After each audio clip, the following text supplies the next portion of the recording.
ao último bloco e nós vamos convidar o nosso último entrevistador, ele que veio de mais longe, nosso parceiro que vai falar inclusive sobre mobilidade e transporte, nosso parceiro Gessé Darilho, escritor, poeta, morador de Antares, escreveu seu primeiro de muitos livros publicados durante suas viagens de trem. Gessé, muito obrigado, meu irmão.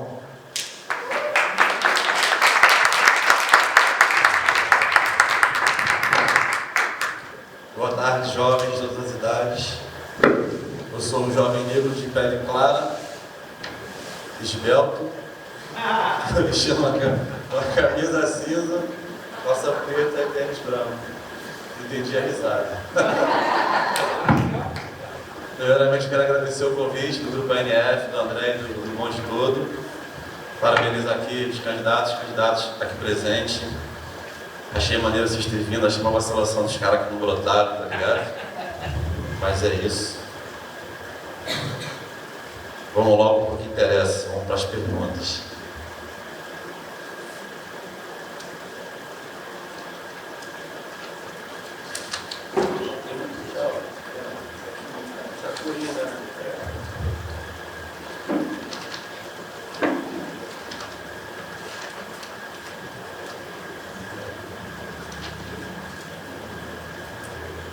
Da minha casa para cá são 2 horas de trem, né? Porque demora pra caralho o trem. Mobilidade é uma coisa que a gente não tem nessa cidade. Por mais que role uma maquiagem, a galera diz que está melhorando, BRT, sei que lá, BRT, na prática mesmo a gente que mora longe sente na pele isso, né? E aí eu poderia ficar só reclamando de morar longe, de pegar trem, de pegar ônibus.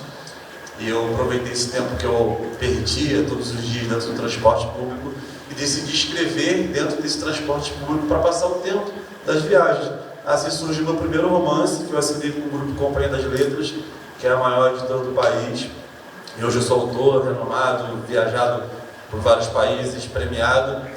E o povo carioca tem essa situação, a gente pega uma dificuldade e transforma em uma oportunidade para poder sobreviver e sair do mapa, né, de a cada 23 segundos mora um jovem negro no Brasil. A gente não quer morrer, a gente quer viver e viver bem.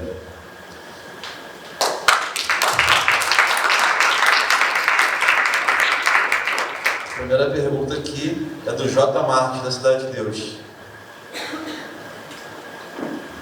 Quais os desafios para a implementação da tarifa zero na cidade do Rio? E como conquistar? Ciro. Tá, obrigado, Gessé, obrigado, J. Marques, né, da Cidade de Deus. Bom, primeiro, quando a gente fala em mobilidade urbana, né, nós estamos falando aqui no Rio de Janeiro, seguramente, entre as grandes cidades do Brasil e do mundo, é a pior nesse quesito. O Rio de Janeiro é péssimo nessa questão da mobilidade urbana. E tem uma razão para isso. O transporte público no Rio de Janeiro foi totalmente privatizado. E a lógica do empresário é o lucro. Não é prestar bom atendimento, não é prestar bom serviço, ao contrário. A lógica do empresariado é o lucro a qualquer custo. Não é à toa, por exemplo, que agora recentemente 30% das linhas de ônibus dessa cidade foram cortadas. E exatamente nos bairros mais distantes, nos Antares do Gessé, e na Zona Norte, mais lá no fundo, exatamente ali é que 30% das linhas de ônibus deixaram de existir. Bom, então para nós resolvermos o problema do transporte, o transporte público para nós é um bem essencial, assim como é a saúde, assim como é a educação. Então, portanto, ele tem que ser estatizado, ele tem que estar sob o controle dos trabalhadores e dos usuários através de conselhos populares. Então, nós defendemos a municipalização de toda a área, né, rodoviária, dos transportes rodoviários, dos ônibus, né, e a Rio Ônibus, FETransport, expropriação sem indenização, porque esses caras já exploraram demais, né, a população trabalhadora da nossa cidade, com péssimos serviços, com frota desatualizada, não climatizada, sem acessibilidade. Bom, é a tragédia que nós temos no dia a dia. Agora também, desde a prefeitura, lutar pela reestatização daquelas empresas que são de responsabilidade do Estado, mas a locomoção é na cidade. Então, lutar pela reestatização do metrô, da supervia, das barcas e colocar todas essas empresas sob controle dos trabalhadores e dos usuários através dos conselhos populares, né? Nós defendemos também uma mudança do modal, de rodoviário para ferroviário, né? Nós defendemos transformar os BRTs em VLTs, mas por quê? É um transporte menos poluente, carrega mais pessoas, mais eficiente, né? E para resolver de fato os problemas de uma cidade do tamanho da nossa, o transporte tem que ser sobre trilho. Só para vocês terem uma noção, Paris é muito menor que o Rio de Janeiro e o metrô de Paris é 4 vezes maior que o do Rio de Janeiro. Essa é a proporção. E a nossa cidade aqui, nós temos que construir metrô de verdade. Para isso tem que estabelecer parceria com o Estado, com a União, mas nós temos que fazer metrô de verdade, porque aqui nós temos 2 linhas, né? E uma falácia é essa questão também o metrô de São Paulo, por exemplo, é estatal, né? E dá de 10-0 no nosso, que é privado, o que mostra exatamente essa questão da lógica, né? Da iniciativa privada, que é a lógica voltada para o lucro. Tudo isso, desde que você coloque, né? Aí, Ciro, já deu. Concluindo, vou lá, os transportes, né, sob o controle do Estado, sob o controle dos trabalhadores das empresas e dos usuários, conforme através do Conselho Popular, nós vamos garantir a tarifa zero, porque transporte é um bem essencial, como é saúde, como é a educação.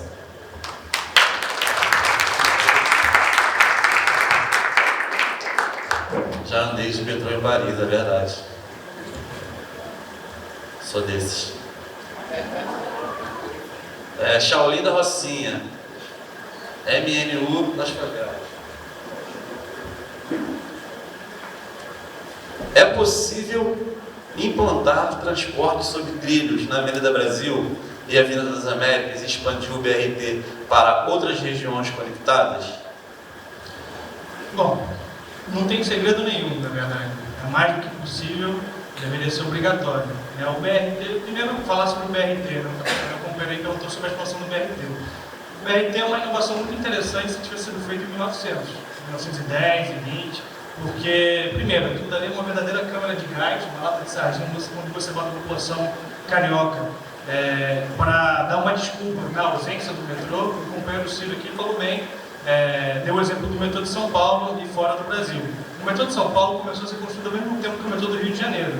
E o metrô de São Paulo, que é muito ineficiente, né, e muito insuficiente, dá de 10-0 daqui. Daqui a gente falou que tem 2 linhas, né, praticamente uma linha e meia, e uma parte do percurso é o mesmo.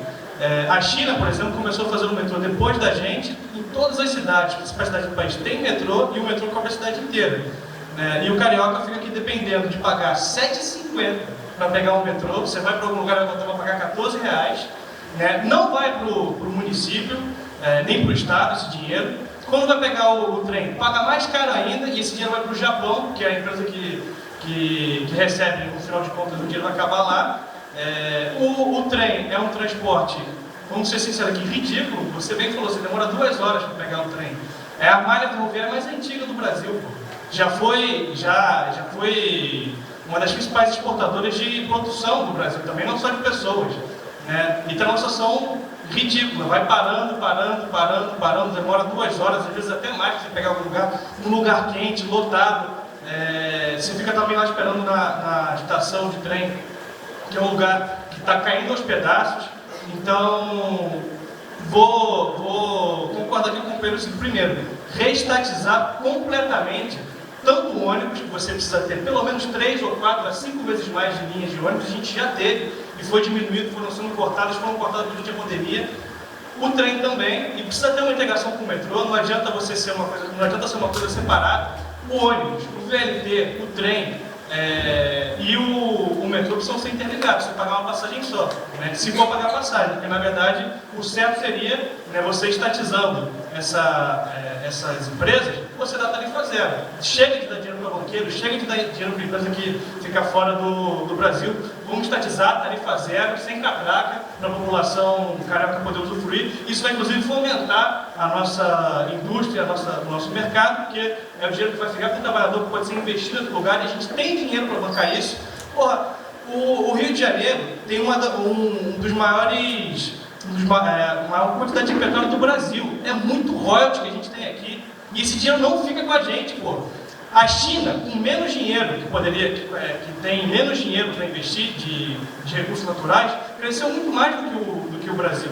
O Brasil tem muita riqueza natural. Eu conversei com alguns companheiros de fora, de outros partidos, da China, da Rússia, e o pessoal fica encantado com a quantidade de recursos que tem no Brasil e a gente não consegue usufruir aqui. Então vamos pegar esse dinheiro de novo, vamos investir aqui no Rio de Janeiro, vamos abolir essa tarifa e vamos dar um transporte digno para o carioca, porque isso aqui é ridículo.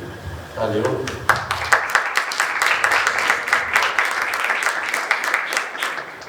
O Japão também já foi, já. Janeiro. Maísa Lira da Maré. Gostaria de saber quais possíveis projetos de mobilidade dos transportes públicos, visto essa última grande obra dos VLTs e BRTs, há outras projeções de mudanças? Deu sim. Na Maré, de fato, Marisa, a gente estava aí essa semana, né, no encontro também que foi organizado lá no museu, e um dos problemas, né, da favela lá da Maré é que o transporte ele só passa na beirada, né? Ele não entra. Então você não tem dentro da favela nenhum tipo de transporte ali público, né, ou algo assim coletivo, né? Só as motos e tal. E de fato isso é uma característica da maioria das favelas no Rio de Janeiro, e a gente precisa trazer o nosso povo para poder, juntos, né, construir alternativas de transporte que seja coletivo, né, dentro das favelas. E aí isso entra em diversas outras questões que a gente até abordou aqui também, de infraestrutura. Mas eu acho que a gente, na verdade, tem uma questão interessante, que eu acho que eu comecei aqui falando, sobre que, na verdade, a gente vive numa cidade que a gente foi lá 2 anos, votou, a maioria votou, e aí elegeu um prefeito. Mas, na verdade, quem governa a cidade do Rio de Janeiro são os empresários, em todas as áreas, inclusive no transporte coletivo. Falam de transporte público ruim para poder ter essa ideia de que o que é público é ruim, né? Mas, na verdade, o transporte no Rio de Janeiro é todo privado. E é ruim por isso, inclusive. Né? O ônibus é privado, o metrô é privado, o trem é privado. Então, assim, eu vivo essa mesma realidade que você falou aí, né? Desde que eu nasci, era isso, 2 horas dentro de um trem. Agora eu moro na Zona Norte, em Vista Alegre. O único ônibus que sai de lá, que passa perto para poder ir para o Castelo, é o 342. E que humilhação é aquele ônibus. É um ônibus sem ar-condicionado, nunca vi nenhum com ar-condicionado, e essa é a realidade da maioria dos ônibus da Zona Norte e da Zona Oeste do Rio de Janeiro quando tem ônibus. Então qualquer plano para a mobilidade urbana precisa incidir sobre 2 coisas. Primeiro, tirar o controle do transporte coletivo da mão dos empresários. Isso significa estatizar, municipalizar, criar empresa pública de transporte para poder ter um controle, garantir que todas as linhas de ônibus elas sejam de controle da prefeitura. E aí o que eu estou dizendo aqui não é coisa de outro mundo. Em 2023, o lucro das 4 principais empresas de ônibus do Rio de Janeiro ultrapassou os 2,5 bilhões de reais. Se o orçamento é mais ou menos 42 bilhões, com 5% disso é possível garantir que a gente tenha uma empresa pública que gere e que não vá dar lucro, porque é mais ou menos isso, 2,5 bilhões, para poder ter uma empresa pública e a gente oferecer um transporte público de qualidade para a população. E eu digo mais, é necessário pressionar sim as concessões estaduais, porque é uma esculhambação esse negócio da Supervia e do metrô. É uma passagem caríssima, todo início do ano fica mais caro ainda e o serviço só piora. Não tem expansão do metrô, não tem expansão das linhas, né, de trem. Cada dia é mais caro e cada dia dando mais lucro para os empresários, e a gente ficando nessa que é uma das cidades com uma das piores mobilidade urbana do país. Então não existe outra forma, tem que se governar entendendo que o transporte é um direito, assim como saúde e educação, então ele tem que ser público, gratuito e de qualidade.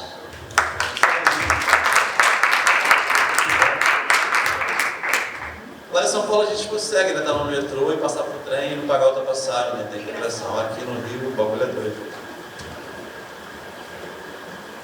Ronald Barreto, do Jacarezinho. Você tem a perspectiva de tornar o transporte de ônibus gratuito no Rio? Por exemplo, Maricá é uma cidade que tem ônibus gratuito e acaba beneficiando a vida dos moradores, facilitando a busca por emprego, acesso a postos e hospitais escola e lazer. Se Maricá pode, por que o Rio ainda não? É exatamente isso. O Rio pode. O Rio só não quis fazer isso, nem chegar perto, nem apresentar a proposta, né, dos dois candidatos que estão lá, né, que as pesquisas forçam a dizer que estão na frente, não apontam essa saída. E uma das coisas foi dito aqui para os meus companheiros de bancada. Nós temos um problema que a máfia dos transportes, a máfia dos ônibus, manda no atual prefeito. Ele é um lacaio da máfia dos ônibus, é um lacaio da família Barata. Sempre foi. E está em todos os detalhes. Está em todos os detalhes. Eu fui da CPI dos ônibus. Uma CPI que a gente fez depois do escândalo que era a questão da Operação Cadeia Velha, que prendeu uma parte desses mafiosos, e eram os mesmos grupos que mandavam nos ônibus do Rio. A Câmara de Vereadores não conseguiu conter, ia abrir uma CPI, que a presidência ia ser nossa, correram, fizeram uma outra CPI, que aí o pessoal tinha uma vaga de suplente, e eu virei titular da CPI, porque o vereador foi preso, porque cobrava propina para liberar cadáver em Campo Grande, no ML de Campo Grande, vocês têm uma ideia. Aí ele foi preso, aí eu virei titular. Como titular naquela CPI, a gente destrinchou uma série de mecanismos mafiosos dessas empresas de ônibus que explicam por que o nosso sistema de transporte é tão ruim.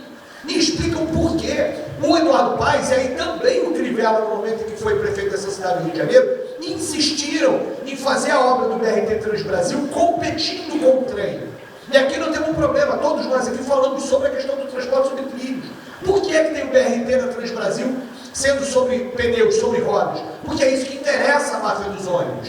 É isso que interessa a esses caras, porque eles inclusive querem que o trem não se resolva. Inclusive aí muitas vezes é uma briga, inclusive dentro da classe dominante, que as empreiteiras, as empresas que controlam o trem, muitas vezes também não se bicam e ficam disputando. E a atual prefeitura sempre fez tudo para beneficiar a máfia dos ônibus.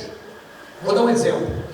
Em junho de 2022, a prefeitura pagou de dinheiro público, dos impostos de cada um que está aqui, 33 milhões de reais às empresas de ônibus. 33 milhões, só no mês de junho de 2022. Pagou de subsídio. Em junho de 2024, agora, pagou 96 milhões.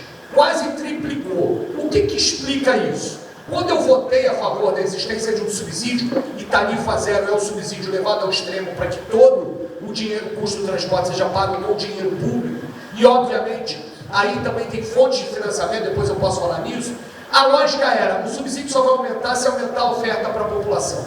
Pois bem, o subsídio aumentou 300% e a quilometragem só 49%.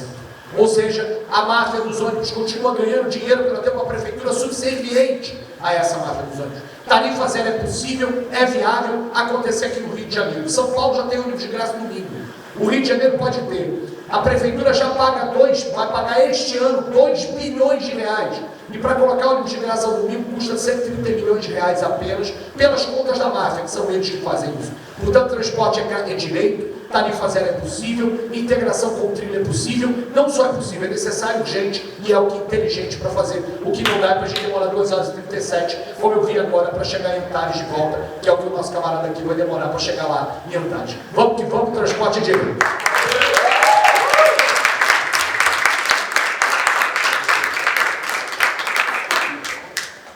Duvido, agora tem um carro, irmão. Valeu, obrigado aí.